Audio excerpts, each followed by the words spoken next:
We often worry about the big cyber threats, the ones that make headlines. Yeah, the massive breaches, the state-sponsored attacks. Exactly. But sometimes the real danger is hiding in plain sight in those small, everyday tools we install and then, well, mostly forget about. Like browser extensions. Precisely. Today we're diving deep into Chrome extensions. These little add-ons promise so much convenience, right? Making browsing easier, adding features. They do, and there are tons of them. Back in late 2019, there were, over 200,000 in the Chrome Web Store alone? A huge ecosystem. Huge. But is it safe? That's the question we're tackling. We're looking at various research papers, analyses. And some of the findings are, frankly, a bit startling. Pretty concerning, actually. Okay, let's jump right in with a stat that caught my eye. It's about permissions and this idea of the spirit of least privilege. Ah, yes. Basically meaning an extension should only ask for the absolute minimum access it needs to do its job. Nothing more. Right. But one study found that only around 40%, 39.8% to be exact, actually stick to that principle. Only 40%. That's... Mm. well, that's not great, is it? It immediately raises a red flag. It really does. It suggests a huge number of extensions might have way more access than they need, potentially snooping where they shouldn't. Either intentionally grabbing permissions, or maybe developers just aren't clear on best practices. Either way, millions of users are exposed. And it's not like you install it once and you're done checking. These things update. Exactly. An update can change everything. An initially harmless extension could suddenly turn malicious. That dynamic nature is key. Something safe yesterday might not be safe today. The You've Changed report really highlighted that. Constant vigilance is needed. Okay, so let's get specific. What kind of nasty things can these extensions actually do? Well, one piece of research found extensions dynamically adding rules, using something called declarative net request. Okay, declarative net request. In simple terms, what power does that give a bad extension? Think of it like giving the extension pre-approved instructions to mess with website traffic. It doesn't need to be constantly running code to do it. Ah, so it could, silently block you from visiting security websites? Or inject ads? Precisely, without you Yep. noticing. It's powerful for legitimate uses like ad blockers, but easily abused. And it gets worse, right? I saw something about storing data for remote code execution. Yes, the same analysis found data stored under the name checklist, which could basically act as a trigger. A trigger for remote code execution. That sounds like a backdoor. It essentially is. They found a specific mechanism where a message could be sent to the extension. Like a secret code word. Kind of, yeah. And that message, with hidden instructions, could make the extension fetch and run code from a remote server. Wow. So the malicious code isn't even in the extension initially, making it harder to spot. Exactly. Very sneaky. Okay, what about those new tab extensions? They seem pretty harmless, just changing your start page. That's what you'd think. But the FakeX research found a lot of them are hijackers. Hijackers. What are they hijacking? Primarily, your search queries. My searches. They replace your normal new tab page. And when you type a search, they route it through their own servers first, often adding affiliate links or tracking before sending you to Google or Bing. So they're making money off my searches and potentially logging everything I look for. Yes. FakeX flagged 13 such extensions using different methods, and every single one was stealing search queries. That's incredible and a huge privacy violation. Definitely. And it's not just search queries. We saw other examples like affiliate fraud and just general user tracking. Remember the Hide YouTube Shorts extension? Vaguely. What was the deal there? Well, after it changed owners, researchers found hidden parts. One was injecting affiliate links into sites you visited. So the devs get a cut if I buy something. Exactly. And another part was sending all your browsing activity, every click, every page, to a remote server, tracking everything. Wow. And they found other extensions by the same people doing similar things. 11 others. A whole network potentially doing this stuff. Unbelievable. And even just changing the search provider can be dodgy. I saw extensions redirecting to Bing with special codes. Yeah, referral parameters. Again, it's about making money off your activity without you knowing. They get paid for sending your searches to Bing via their link. Right. It's deceptive, potentially messes with your results, and adds another layer of tracking. Okay, this really paints a picture. Let's shift to privacy risks more broadly. You mentioned permissions earlier, like URLs. Why is that one so bad? URLs is basically the master key. It lets the extension read and modify any website you visit. Any website. So my online banking, my webmail. Yep, it can see the content, track your history, potentially grab passwords or credit card details you enter. Huge potential for abuse. That's terrifying. And it's not just what's visible, right? Some can read passwords from the page structure itself, the DOM. Or even listen to network traffic, yeah. That's a really deep level of access, very invasive. What about cookies? One study mentioned chrome.cookies.getall. How risky is that? Cookies track your session's preferences, activity across sites, letting an extension grab all of them. Let's build a really detailed profile of me, I A guess. very detailed profile, perfect for invasive tracking or targeted ads, often completely without your consent. And they found extensions were grabbing data from input fields, too. How did they spot that? Using dynamic analysis, they basically ran the extensions and interacted with them, looking specifically at things like input fields.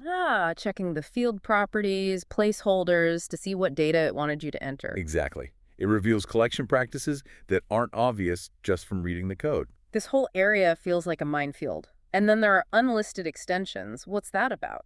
These are extensions you can't find by searching the Chrome Web Store. You need the direct link to install them. So harder to find, harder to scrutinize. Precisely. While there are legit uses like internal company tools, it's also a channel for malicious actors to distribute stuff more secretly. And they found a lot of users had installed these. The report mentioned 57 unlisted extensions with almost 6 million users combined. That's a huge hidden risk. 6 million. Wow. Okay, and that same report talked about perm hash. What is that? A perm hash is like a fingerprint based on the permissions an extension asks for in its manifest file. The blueprint file, right? Yeah. So if two different extensions have the exact same perm hash, It means they're asking for the same powers. exactly. Doesn't automatically mean they're bad, but it suggests a link. Maybe same developer, shared code. It's a clue, especially if one looks suspicious. A useful indicator. Okay, so we've talked malicious actions, privacy invasion. What about just plain old vulnerabilities and extensions, even legitimate ones? Oh yeah, that's a big issue too. Many Yeah. legit extensions have millions of users, so even a small flaw can impact a vast number of people. And finding these flaws is hard. It can be. That's why tools like LV Detector were developed. It uses a mix of code analysis and runtime observation to automatically spot information leakage vulnerabilities. Automating the detection makes sense. And there was another one, Coco. Sounds more advanced. COCO Coverage Guided, Concurrent Abstract Interpretation. Its goal is efficiency in finding bugs. How does it manage that? It analyzes code concurrently, using multiple processes, and it smartly prioritizes looking at code paths that it hasn't seen yet. Focusing its efforts. Right. And it merges analysis results cleverly to avoid getting bogged down. It's about finding more bugs faster. Interesting stuff. Now, I also saw something about using download patterns to detect bad extensions. That sounds different. It is. The no signal left to chance research explored this. Hmm. The idea is that malicious extensions might have weird download histories. Like sudden spikes, then maybe lots of uninstalls. Exactly. Patterns that differ from normal extensions. They trained a model on known bad extensions' download data. And used it to find new suspicious ones based purely on download trends. Yes, they found hundreds that way, Yeah. and then they combined it with code similarity analysis. Looking for shared code between those suspicious ones. Right. And that uncovered thousands more potentially related malicious extensions, combining behavioral signals with code traits. That's clever. Okay, and tying back to the updates issue, detecting when a good extension becomes bad. That was the focus of You've Changed. Their system looked specifically at the code added during updates. Analyzing the differences. Yeah, looking for newly added code that misuses browser features in known malicious ways. And did they find extensions that had been turned? They found 143 cases where previously benign extensions had malicious code injected via an update. Shows the ongoing risk. Definitely. Okay, let's talk security headers. Extensions can mess with these too. If they have the right permissions, yes. Specifically web request and web request blocking. And why is messing with security headers bad? These are things servers send to protect us, right? Exactly. Headers like X-frame options, XFO, or content security policies, CSP, prevent things like clickjacking or running unauthorized scripts. So an extension could just turn those off? Or modify them. Weaken your browser's defenses, basically, allowing malicious content loading or script injection on pages that should be safe. The research mentioned frequent modification of XFO and CSP. What about injecting that CORS header, access control allow origin? CORS headers control which other websites are allowed to request resources from a given site. So injecting that header basically tells the browser, hey, it's okay to let requests in from anywhere. Pretty much, yeah. It bypasses the site's own security policy, Yeah. potentially letting the malicious extension access data from other origins it shouldn't be able to. Opens locked doors. And it's not just server responses. They can mess with the requests we send, too, like origin and refer headers. Yes, changing the origin could trick a server into thinking a request is from a trusted source. And messing with refer could bypass checks that rely on knowing where you came from. Right. It could potentially get around hot linking protection or allow actions only meant for users coming from a specific page. More ways to bypass security. This all makes the Chrome Web Store itself seem, well, crucial. But one report title was literally, Chrome Web Store is a mess. That's blunt. It is. And the findings were pretty damning. They found spam clusters, groups of extensions, using tricks to game the store's rankings. Manipulating visibility. Yeah, and worse, the report claimed Google knew about some of these tricks for a year without acting effectively. Oof, that doesn't inspire confidence in the gatekeeper. Not really. It raises questions about how well the store is policed. And what about reviews? Can we trust those? That's another major issue. The same report questioned review moderation, but the Fake X research really dug into fake reviews. Fake reviews, like bots writing positive things. Exactly. Fake accounts, automation, coordinated campaigns pumping out positive but totally fake reviews to make malicious extensions look trustworthy. How do they even detect that? FakeX developed clever methods, analyzing when reviews appear, seeing floods of positive reviews for multiple, maybe unrelated extensions all at once from linked accounts. They called it temporally shared reviews. A sign of coordination. Definitely. Using these techniques, they uncovered hundreds of fake campaigns. Hundreds. And how many bad extensions did this lead them to? They directly identified 86 malicious extensions, impacting over 64 million users. 64 million! Just staggering. And that was just through analyzing reviews. And related data, yeah.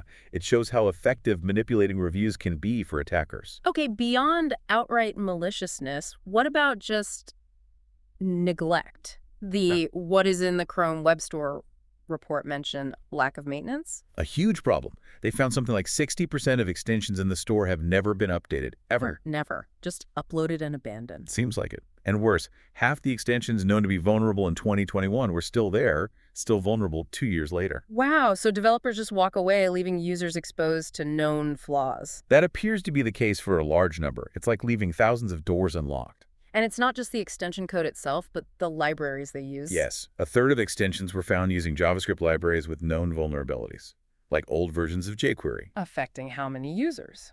Nearly 500 million users were impacted by extensions using these vulnerable components, a massive underlying risk. And that weird contradiction, featured but unlisted extensions, that seems fishy. It really does. How can something be promoted by Google as featured, implying trust, but simultaneously hidden from search? It makes no sense. It undermines the idea of vetting. Users might trust it because it's featured, but they can't easily research it. Exactly. Serious questions about the process there. Okay, so for businesses, for enterprises managing lots of Chrome installs, are there ways to fight back? Any tools or policies? Yes, Chrome Enterprise offers policies for administrators. Yeah. Things like controlling outdated plugins, enabling site isolation, CyberProcess setting safe browsing levels. So you can lock down the browser settings centrally. Right. And block third-party code execution. Manage which extensions can be installed. Granular control. And keeping Chrome updated is key, obviously. Absolutely critical. Auto updates should be enabled. That ensures security patches get rolled out quickly. Enterprises can use phased rollouts or the extended stable channel for more control if needed. And there's cloud management and remote commands too. Yeah, administrators can manage policies via the Cloud Console, roll out changes gradually, and even remotely clear cookies or cache on devices if needed, maybe after an incident. Seems like websites are fighting back too, trying to detect which extensions we have installed. Fingerprinting. Yes, it's a constant battle. Websites try to figure out your extensions, maybe to get around ad blockers or just for tracking. How do they do it? Various ways. Looking for changes the extension makes to the web page's structure, the DOM, sending messages hoping a specific extension responds, checking for CSS-style changes. A cat and mouse game. Definitely. And sometimes they can even figure out your installed extensions without needing the special management permission. Bypassing the intended controls, that's not good for privacy. Not at all. It lets sites or other extensions gather info about your setup without explicit permission. And newer fingerprinting methods are getting smarter, looking at execution traces, side effects. Right. The peeking through the window research showed techniques that work even against the newer Manifest v3 extensions, which are supposed to be more secure. So even the latest standards aren't foolproof against detection. It seems not entirely. By closely watching how an extension interacts with a page, its presence can often be inferred. The challenge continues. Okay, one last area. Privacy policies. Do extensions actually follow their own policies? Often, no. Research like, are they towing the line? Develop tools to check this automatically against rules like GDPR. And what did they find? Widespread issues. Policies that didn't match what the extension actually did regarding data collection, or just missing or unclear policies altogether. So discrepancies between promises and reality. Big time. And it's also really hard to verify what happens to your data after it's collected, how long they keep it, if they delete it properly. The back-end stuff is often invisible. It's not just about having a policy, but actually following it. Exactly. And ensuring your partners follow it too. And finally, there was a mention of using metadata author info, creation date, to spot malicious software packages. Could that apply to extensions too? Potentially, yes. The idea is some metadata is easy to fake, like the name, while other parts are harder. Developer registration details, timestamps. Focusing on the difficult to manipulate features. Right. It could offer another signal for detection systems, making it harder for attackers to blend in just by changing superficial details. An interesting avenue for future security work. So wrapping this all up, it's crystal clear, isn't it?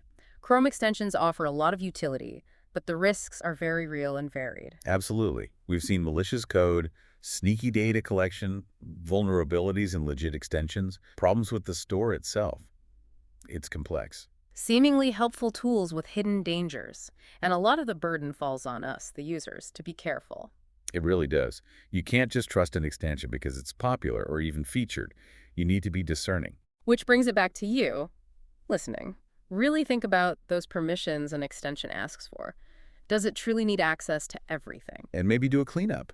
Check the extensions you have installed right now. Anything you don't use or don't fully trust, maybe time to remove it. Good advice. And we hope you'll maybe look into some of the tools and studies we mentioned, LV Detector, Coco, FakeX. Understanding how these things are found helps. Definitely. Knowledge is power here. So the final thought to leave you with. In our quest for convenience for that extra browser feature, have we become maybe a little too trusting of these add-ons? What's the right balance for you between that convenience and the potential security and privacy costs? Something to mull over.